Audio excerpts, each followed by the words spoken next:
इसमें अंडरस्टैंडिंग ही नहीं है कि हमने दुश्मन को डील कैसे करना है। उनको पता था हमने सर्जिकल स्ट्राइक करनी है, हमने पाकिस्तान के साथ ये करना है, हम इंतजार कर रहे हैं। कभी मुल्कों ने भी ऐसे इंतजार। अब ये जो मेजर साहब थे जिनके साथ आपका प्रोग्राम था, और वहां पर तो एक हमेशा से एक वतीरा रहा है कि पाकिस्तान साइड से अर्नाब गोस्वामी के एक प्लांटेड प्रोग्राम के अंदर जब भी हमारा गेस्ट जाता है उसके माइक्स को बंद कर दिया जाता है या आवाज दबा दी जाती है।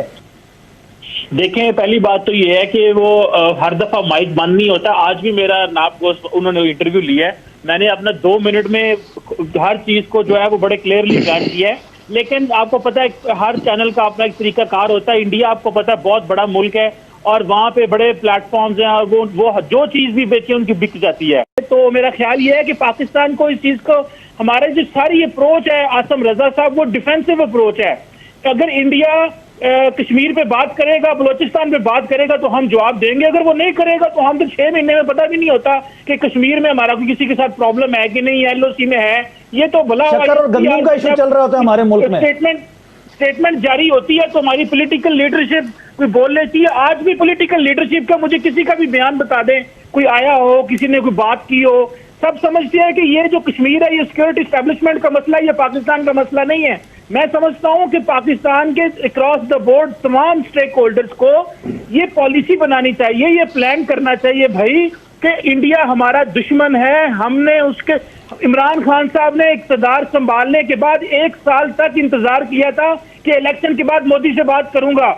इसका मतलब यह है कि हमारा जो थॉट प्रोसेस है आसम रजा साहब, उसमें अंडरस्टैंडिंग ही नहीं है कि हमने दुश्मन को डील कैसे करना है। उनको पता था हमने सर्जिकल स्ट्राइक करनी है, हमने पाकिस्तान के साथ ये करना है, हम इंतजार कर रहे हैं। कभी मुल्कों ने भी ऐसे इंतजार किए हैं। मुझे ऐसे लग रहा है कि जो स्ट्रेटेजिक थॉट है पाकिस्तान का, उसमें वो जो एक ऑफेंसिव एंड जारहाना स्टाइल भारत के लिए होना चाहिए, वो बड़ा ठंडा पड़ चुका है। और इसमें मैं समझता हूँ मेन जो है, और हम आपको पता है आसम रजा साहब अपोलोजेटिक हैं जिहादे कश्मीर के ऊपर, की पॉलिसी हमारी के ऊपर हम अपोलोजेटिक है। हम ये समझते हैं कि जो कश्मीर में जिहाद हो रहा है शायद हम ये कोई पता नहीं बड़ी गलती हम कर रहे हैं। और अभी आपने ज़ल्मे खलीलजाद का परसों का इंटरव्यू देखा, कल इंटरव्यू दिए द हिंदू को, जिसमें उन्होंने कहा है कि इंडिया को तालिबान के साथ डायरेक्ट मुज़ाकरात करने चाहिए। मुझे ये बताएं, खित्ते में हम बैठे हुए हैं, मुज़ाकरात हम करा रहे हैं, उनको निकलने में खित्ते में हम मदद कर रहे हैं। आज वो समझते हैं कि जो इंटर अफगान डायलॉग है उसमें हम इंडिया का रोल देना चाहते हैं, और इंडिया और अमेरिका की टॉक्स में वो उन्होंने हमारा किरदार ले लिया। चीमा साहब, ज़ल्मे खलीलजाद साहब पाकिस्तान किस लिए तशरीफ लाए? तरले करने के लिए कि हमारे मुज़ाकरात को कामयाब करवा दो।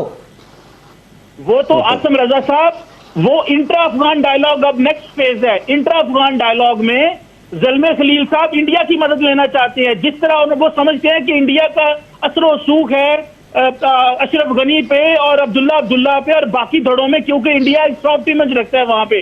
तो हमें ये देखना है कि हमने इंडिया को क्या गुडी करना है या इंडिया के लिए पॉलिसी। और ये जो अपोलोजेटिक बिहेवियर है हमारा कि जी जिहाद कश्मीर में हो रहा है, नहीं जी हम तो इन्वॉल्व नहीं है भाई। कश्मीर तालिबान के साथ, नॉन स्टेट एक्टर के साथ अमेरिका मुज़ाकरात कर सकता है, आयरलैंड में हो सकते हैं, साउथ अफ्रीका में ट्रूथ एंड रिकॉन्सिलिएशन, कोलंबिया में हुआ, पूरी दुनिया की मिसालें हैं।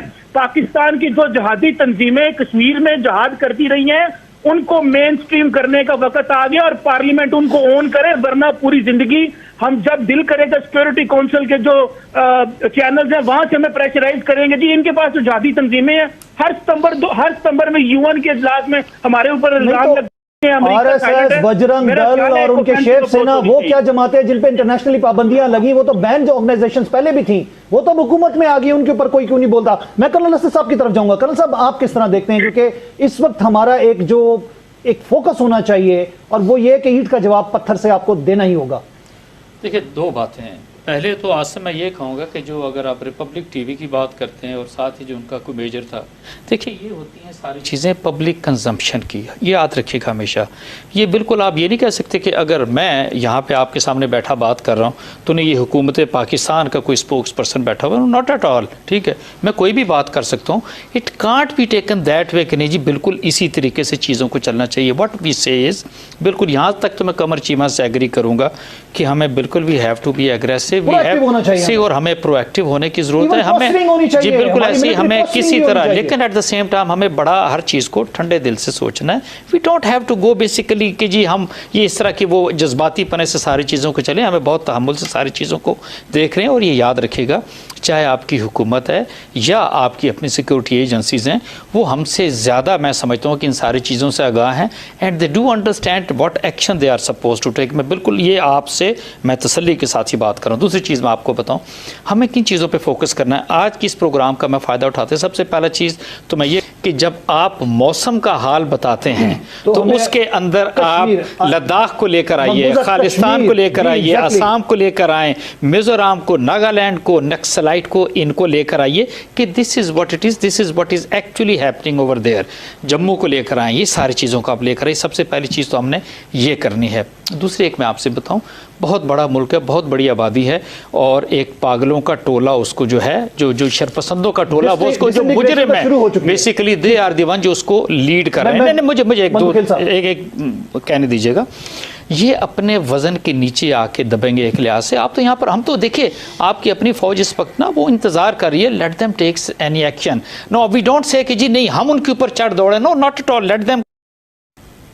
जी एक तो बात यह है कि हमें डिप्लोमेटिक लेवल पे जितनी कोशिश हमने की है उसको बढ़ाए रखें, लेकिन ये ख्याल रखें कि डिप्लोमेसी जो है ना उससे ये मसला हल होने का नहीं है। एक चीज़ मैं अपने मेहमानों से एग्री नहीं करता कि वो जो कहते हैं ये रिटोरिक है और उन्होंने अपने लिए किया है। मैंने पहले भी कहा है, मैं दोबारा कह रहा हूँ कि मोदी ने जो कुछ कहा है वो किया।